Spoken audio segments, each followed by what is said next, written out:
संतरे बेचने वाली बूढ़ी अम्मा की कहानी, जिसके पास एक नौजवान लड़का हमेशा आता, हमेशा संतरे खरीदता और खरीदे हुए संतरों में से किसी एक को, उसकी एक फाक को चखते हुए कहता, अम्मा देखो ना, ये तो कम मीठा है। और अम्मा हमेशा दूसरी फाक को चखते हुए कहती, नहीं बेटा, ये तो बराबर मीठा है। फिर भी यह लड़का बड़ी बेरुखी के साथ उसे खुले हुए संतरे को वहीं ठेले पर छोड़कर चलता बनता। अब इस नौजवान के साथ उसकी पत्नी भी हमेशा हुआ करती।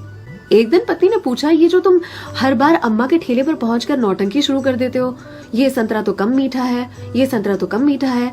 संतरे तो मैंने भी चखे हैं, बराबर होते हैं, लेकिन फिर इस नौटंकी के पीछे राज क्या है, चाहते क्या हो तुम?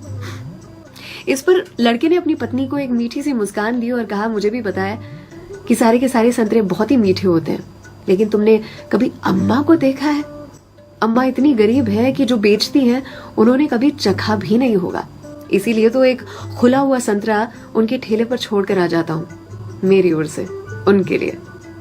अम्मा के बाजू में जो सब्जी वाली थी, उसने एक दिन कहा उनसे, आपको पता है ये जो सरफिरा आपके ठेले पर आता है संतरे खरीदने के लिए, इतनी चिकचिक करता है आपसे कि आप नाप तोल में उसे ज्यादा संतरे दे देती हो। इस पर अम्मा ने कहा कि वो कभी मुझसे संतरे की मिठास पर चिकचिक करता ही नहीं है, वो ये चिकचिक करता है मुझे संतरा खिलाने के लिए, एक छोड़कर जाता है। क्या मुझे पता नहीं है? उसकी चिकचिक में भी उसकी प्यार की मिठास नजर आती है।